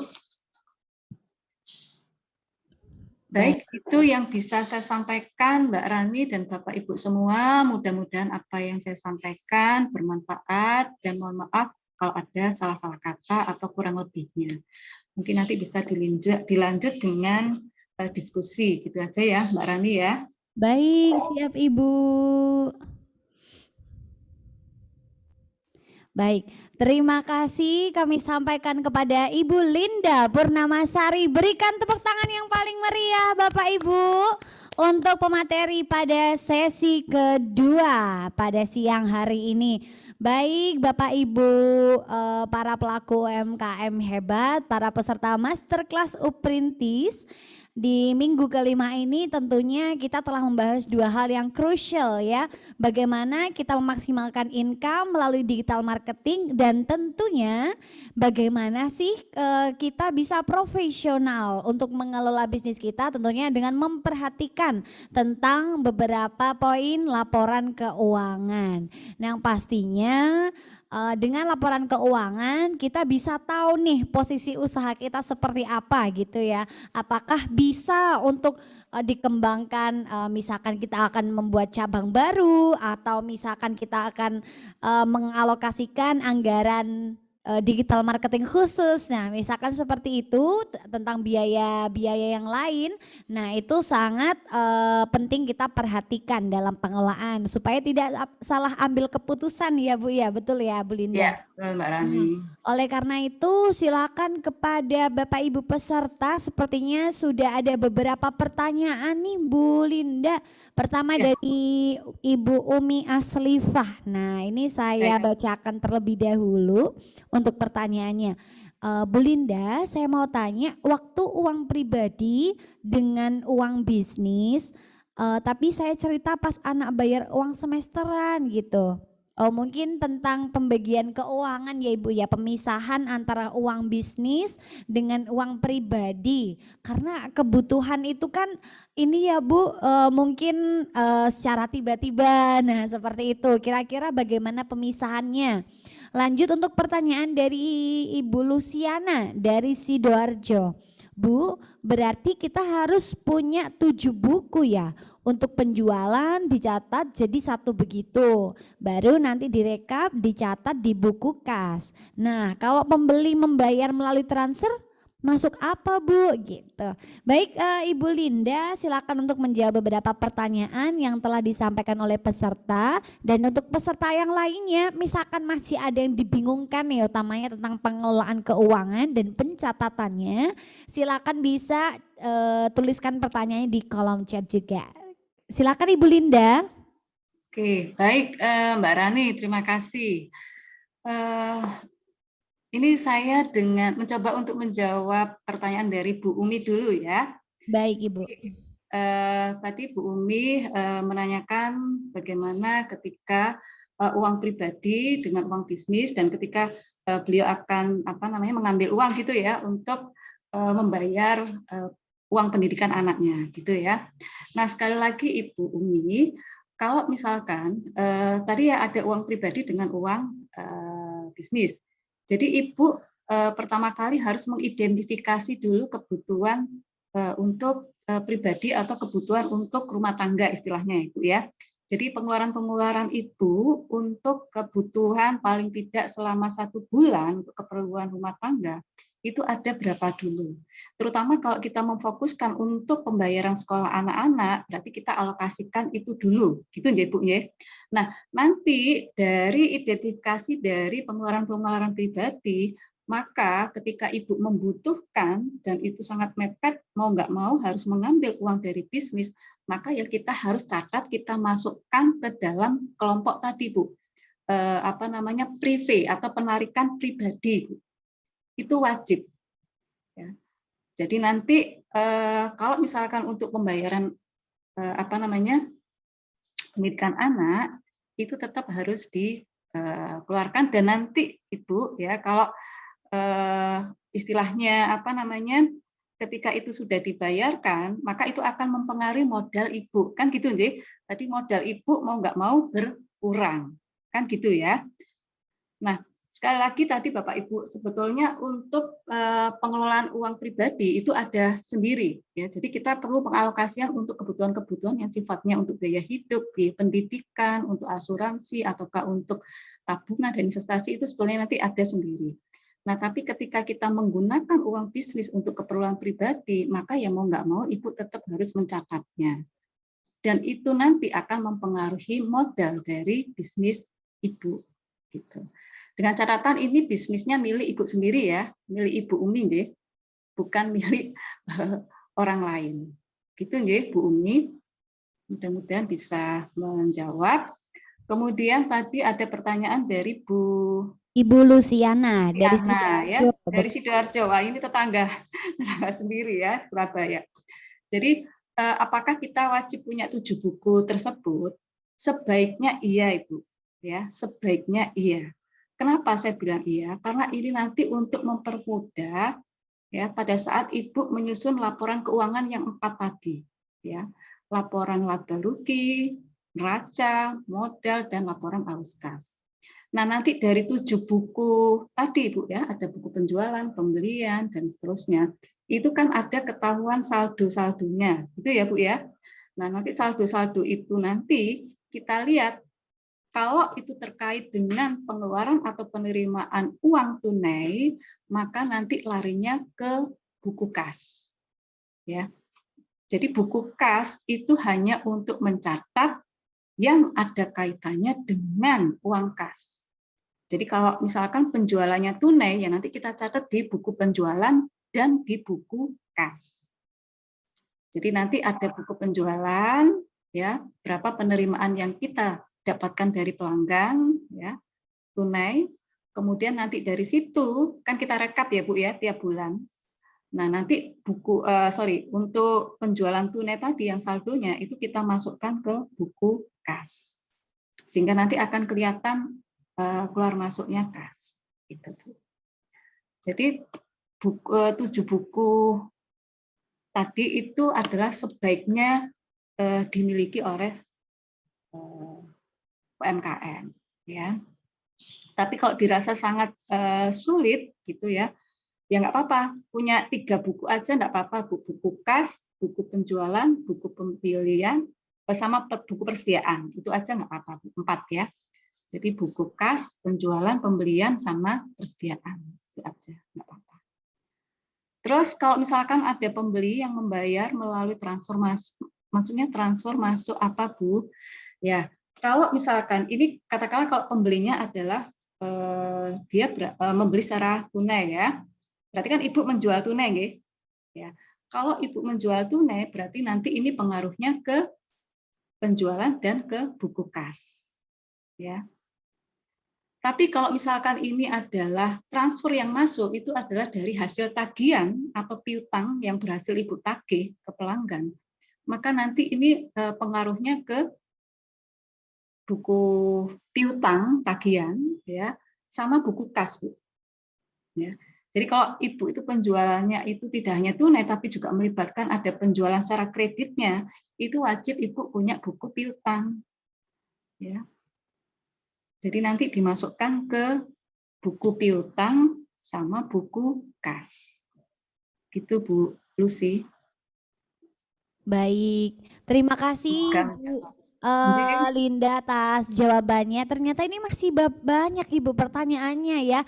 Luar biasa sekali, para peserta sangat bersemangat. Dari Alhamdulillah. Ibu Salma Jaya dari Ibu Salma.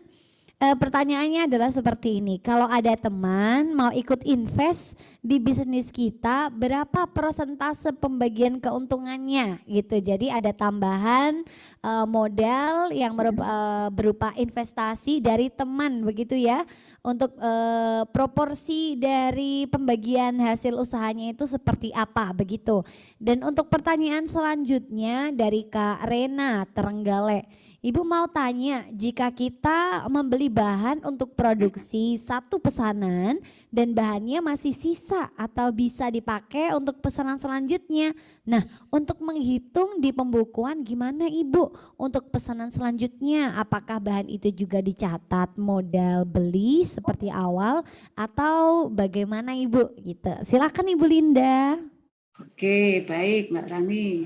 Oke, terima kasih kepada Bu Salma. Ya.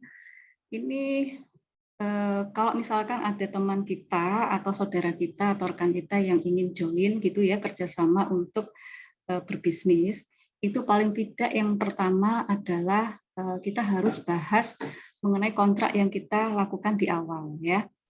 kontrak yang kita lakukan di awal. Karena gini, ketika kita menjalankan bisnis lebih dari satu orang, katakanlah misalkan joint venture ya atau 2 orang, itu kadang ada yang berperan sebagai pemilik aktif dan ada yang sebagai pemilik pasif, gitu kan ya. Nah, kalau yang kita sebagai pemilik aktif itu kan berarti kita menyetorkan modal, sekaligus kita itu juga menjalankan bisnis tersebut atau mengelola bisnis tersebut. Itu aktif ya. Tapi kalau misalkan rekan kita itu hanya menyetorkan modal saja, atau sifatnya adalah hanya membantu dalam sisi modal, maka kita ya harus menyampaikan bahwa kontrak di awal yang harus kita sepakati seperti apa, ya. Jangan sampai nanti ada dusta di antara kita kan gitu ya. Tahu-tahu ujungnya nanti ya jangan sampai ya nanti sampai ada konflik apa gitu ya. Harus ada Harus MOU ya, ditetapkan. Bu, ya. Jadi kalau misalkan begini ya. Jadi kalau misalkan nih bisnis atau usaha kita katakanlah butuh modal katakanlah 100 juta ya. Kemudian katakanlah saya itu hanya punya modal 60 juta. Berarti saya kurang 40 juta ya. Katakanlah teman saya mau bantu modalnya 40 juta. Nah, kalau misal bukan pinjam ya ini, tapi ikut menanamkan modal ke bisnis kita 40 juta. Berarti ya nanti untuk pembagian keuntungannya silahkan didiskusikan di awal. Kalau mau 60% saya, 40%-nya untuk rekan kita, ya silahkan. Nanti akan lebih enak dibahas, didiskusikan lebih awal gitu ya, sesuai kesepakatan atau kontrak yang dibuat. Jadi pembagian keuntungannya itu tergantung dari persentase modal yang disetorkan. Biasanya seperti itu. Ya, minimal modal yang disetorkan ke bisnis atau untuk menjalankan bisnis tersebut. Gitu, Mbak Salma ya. Iya, betul Ibu.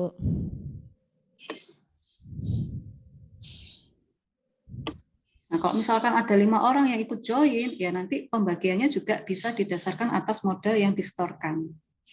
Ya, pembagiannya tidak harus 50-50 ya, tergantung dari itu tadi ya. Ada yang menjalankan sifatnya aktif, ada yang pasif. Kalau misalkan yang pasif itu prosentasenya lebih rendah, itu ya memang dimaklumi kan gitu ya. Karena kan yang kerja keras itu adalah yang pemilik yang aktif. Gitu. Yeah. Baik. Terima kasih, Bu. Baik, sama-sama Bu Salma. Kemudian tadi yang dari Mbak siapa Rena ya? Rena, iya betul. Bu, mau tanya jika kita membeli bahan untuk produksi satu pesanan dan bahannya masih sisa, bisa dipakai untuk pesanan selanjutnya. Nah, untuk menghitung di pembukuan gimana Bu untuk pesanan selanjutnya, apa bahan itu juga dicatat modal beli seperti awal atau gimana Bu? Oke, baik. Ini kaitannya dengan untuk persediaan bahan ya, persediaan barang yang akan dipakai untuk produksi. Nah, kalau persediaan bahan kita masih punya sisa, itu kan pasti akan tercatat di laporan posisi keuangan atau di neraca, ada persediaan bahan tersisa. Nah, kalau misalkan kita ingin melanjutkan atau ingin bahan itu akan dipakai untuk produksi selanjutnya, maka kan nanti diperhitungkan ke yang namanya harga pokok produksi, Mbak Rena. Jadi harga pokok produksi, kemudian nanti dihitung di situ katakanlah bahan habis pakai atau yang dipakai untuk kegiatan produksi itu dilaporkan dan nanti akan mempengaruhi laba rugi, tidak mempengaruhi modal dulu ya, tapi mempengaruhi laba rugi. Nah, ketika nanti harga pokok produksi itu lebih tinggi dari penjualannya, maka kan nanti akan labanya cenderung berkurang ya. Nah, laba nanti pada akhirnya akan mempengaruhi modal. Jadi tidak secara langsung dicatat pada pembelian atau dicatat pada modal awal, gitu Mbak. Jadi nanti masuknya di aset dulu Mbak Rena ya dari Trenggalek.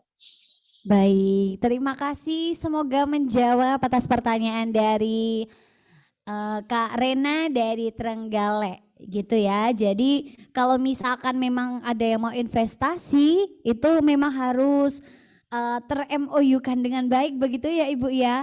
Jadi Iya, betul, bagaimana Mbak. persentase bagi hasilnya, nanti bagaimana untuk modal yang akan disetorkan dan lain-lain itu jangan sampai oh temanku jadi percaya aja deh gitu, jangan sampai seperti itu. Tapi semuanya harus teradministrasikan dengan sangat baik. Oleh karena itu literasi keuangan adalah salah satu hal yang paling penting juga yang harus benar-benar kita perhatikan.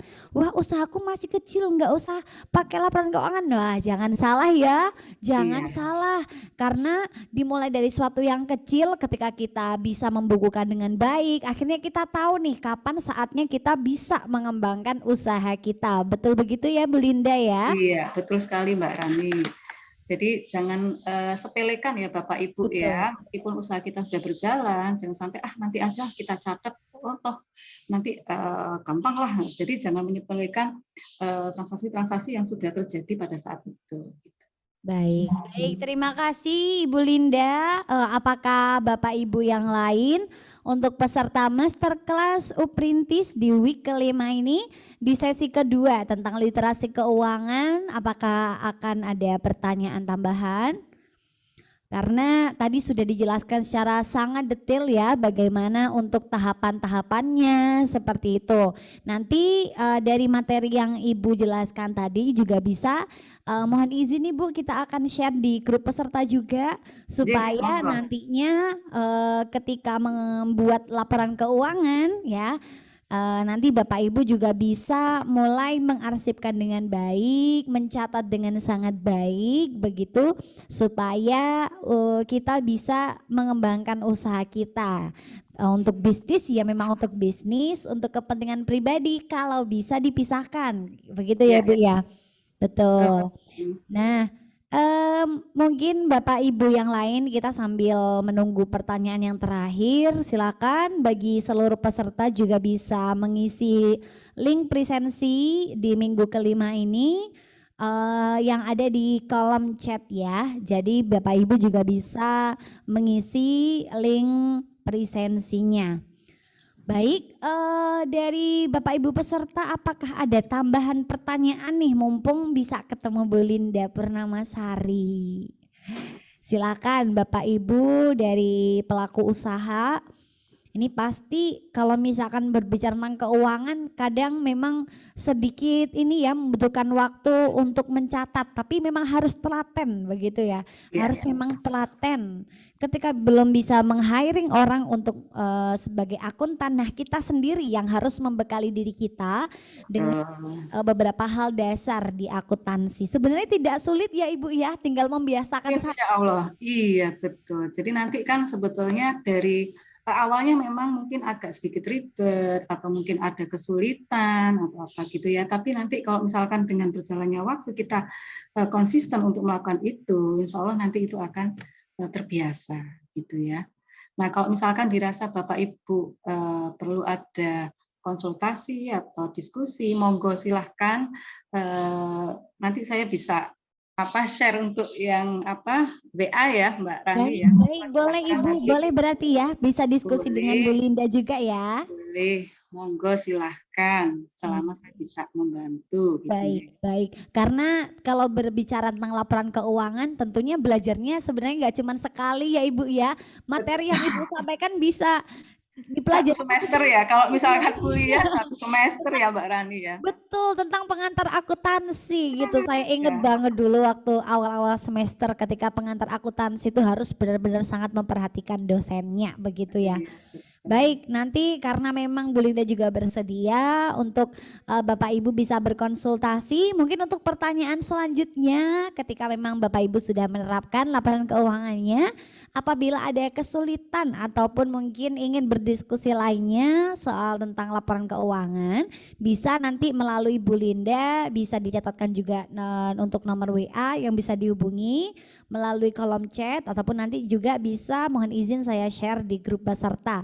Baik untuk materinya maupun untuk nomor Ibu Linda. Begitu ya Bu Linda? Iya, silahkan Mbak Rani. Baik siap. Sekali lagi bagi Bapak Ibu peserta yang belum mengisi link presensi bisa melakukan untuk klik link di kolom chat nanti supaya bisa terarsipkan juga begitu ya. Baik Bapak Ibu sekalian, kalau misalkan memang sudah tidak ada pertanyaan lagi atau tidak ada hal yang ingin didiskusikan, nanti kita bisa lanjut juga di WA seperti itu ya untuk konsultasinya. Baik, untuk sore ini untuk sesi kedua mungkin bisa kita akhiri. Mungkin ada closing statement dari Ibu Linda Purnamasari. Silakan Ibu. Baik, terima kasih Mbak Rani. Jadi begini ya Bapak Ibu ya, saya pesan bahwa bisnis apa yang kita jalankan itu memang kan diawali dengan niat gitu ya, niat yang baik.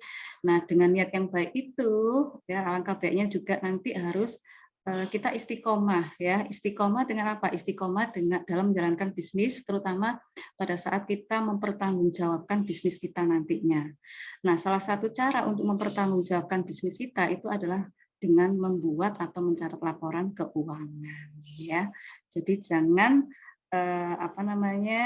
menunda-nunda gitu ya, jangan menunda-nunda apa yang sudah Bapak Ibu ya dapatkan di acara webinar ini gitu ya. Silahkan nanti dipraktekkan ya. Kalau setelah dipraktekkan itu mungkin nanti akan bisa kelihatan hasilnya gitu. Okay. Baik. Kesulitan silahkan nanti bisa menghubungi saya, monggo. Tapi saya enggak online 24 jam ya Mbak Rani ya. Betul. Iya. Inge, baik, terima kasih sekali lagi. Kita beri tepuk tangan yang paling meriah untuk Ibu Linda Purnamasari, pemateri kita pada sesi kedua kali ini berbicara atau membahas tentang finance for business. Baik Bapak Ibu sekalian yang sangat berbahagia, alhamdulillah untuk sesi kedua pada hari ini berjalan dengan lancar dan semoga apa yang Bu Linda Purnamasari sampaikan bisa benar-benar kita pelajari, kita serap ilmunya dan kita praktekkan secara telaten begitu ya, atau secara konsisten. Nah, seperti itu supaya kita nanti benar-benar tahu kapan kita saatnya untuk mengembangkan usaha, kapan saatnya kita mencari investasi tambahan untuk pengembangan usaha dan lain sebagainya. Baik Bapak Ibu, untuk mengakhiri sesi pada sore hari ini kita akan melakukan foto bersama terlebih dahulu. Silakan Bapak Ibu bisa untuk open cam karena akan kita lakukan untuk sesi foto bersama. Baik, silakan Bapak Ibu untuk bisa menampilkan untuk kameranya. Baik. Biar terlihat cantiknya, gantengnya. Nah, ini Pak Tommy juga sangat bersemangat rupanya. Baik, silakan bagi Bapak Ibu yang lain juga bisa open cam karena untuk sesi kedua kita luar biasa sekali tadi kita membahas soal keuangan gitu ya. Ini harusnya kita pelajari 1 semester, kita rangkum dalam 1 sore ini. Nah, pasti masih banyak hal yang bisa kita diskusikan kembali. Baik, kita akan berfoto, berikan senyuman terbaik. 1, 2, 3. Baik, sebentar mohon ditunggu. Untuk pose yang kedua, kita akan membentuk huruf U perintis. Iya. Huruf U, baik, semuanya bersiap, berikan senyuman terbaik. 1, 2, 3. Oke, baik, untuk yang terakhir kita akan foto yang paling meriah ya supaya semangat pada sore hari ini. Yuk kita akan foto dengan gaya yang paling meriah menurut Bapak Ibu gitu ya. Oke, kita akan foto dengan gaya yang paling bersemangat gitu ya. Oke, saya hitung bersama-sama untuk 3, 2, 1. Oke, baik, tepuk tangan yang paling meriah untuk kita semuanya hebat ya. untuk mengikuti dua sesi pada hari ini. Baik, sekali lagi kami ucapkan terima kasih kepada Ibu Linda Purnamasari karena telah meluangkan waktunya untuk bertemu dengan kita semua, seluruh peserta Masterclass Uprintis batch kedua pada minggu kelima ini. Semoga ilmu yang disampaikan bermanfaat bagi kita dan kita berdoa untuk Ibu Linda Purnamasari, semoga selalu diberikan kesehatan, selalu diberikan kemudahan dan kelancaran dalam segala urusannya. Amin, amin. Amin. Begitu juga dengan Bapak Ibu, sehat selalu, berkah panjang usia, semoga bisnisnya sukses. Amin, amin ya robbal alamin. Baik, sekali lagi tepuk tangan yang paling meriah untuk pemateri kita pada sesi kedua ini. Baik, sekali lagi terima kasih Ibu Linda telah bergabung bersama kami. Semoga lain waktu kita bisa bertemu secara langsung baik di Surabaya ataupun di Trenggalek ya Ibu ya. Amin, amin. Baik, terima kasih kepada Bu Linda dan tentunya kami juga ucapkan terima kasih kepada Bapak Ibu sekalian yang telah mengikuti sesi kedua pada sore hari ini hingga sore hari ini. Semoga juga semuanya diberikan kesehatan, keberkahan yang sangat luar biasa. Nah, akhir kata dari saya sebelum saya berikan lagi ke Kak Putri ya, bahwa dua hal yang kita pelajari pada hari ini yaitu tentang digital marketing dan literasi keuangan merupakan hal yang sangat penting yang harus kita perhatikan. Selain kita benar-benar fokus kepada produksi, tapi selain produksi kita juga harus memperhatikan tentang bagaimana kita menyusun laporan keuangannya, bagaimana kita mempromosikan usaha kita melalui beberapa platform digital marketing dan beberapa hal yang lain yang telah kita pelajari. Semoga Bapak Ibu sekalian bisa mempraktekannya, jadi bisa secara bertahap. Ketika kita dipraktekkan itu kita bisa kelihatan upgrade-nya begitu ya. Jadi untuk tagline UMKM naik kelas itu tidak hanya sekedar tagline saja ketika kita benar-benar melakukan action, tapi benar-benar kita naik kelas mulai dari digital marketingnya, literasi keuangannya dan beberapa hal yang lainnya. Tentunya Masterclass Uprintis juga masih akan tetap berjalan di week ke-6, 7 dan 8. Nanti di week yang terakhir kita juga kedatangan tamu yang sangat luar biasa yang pastinya jangan sampai lewatkan di minggu-minggu selanjutnya. Saya selaku moderator yang bertugas pada hari ini mengucapkan terima kasih kepada seluruh pengisi pemateri dan juga Bapak Ibu peserta yang lainnya yang sangat luar biasa. Akhir kata, wabillahi taufiq wal hidayah. Wassalamualaikum warahmatullahi wabarakatuh. Waalaikumsalam warahmatullahi wabarakatuh. Masterclass Uprintis 2022, berdaya UMKM-nya maju. Maju. Oke, terima kasih. Saya serahkan kepada Kak Putri. Silakan Kak Putri.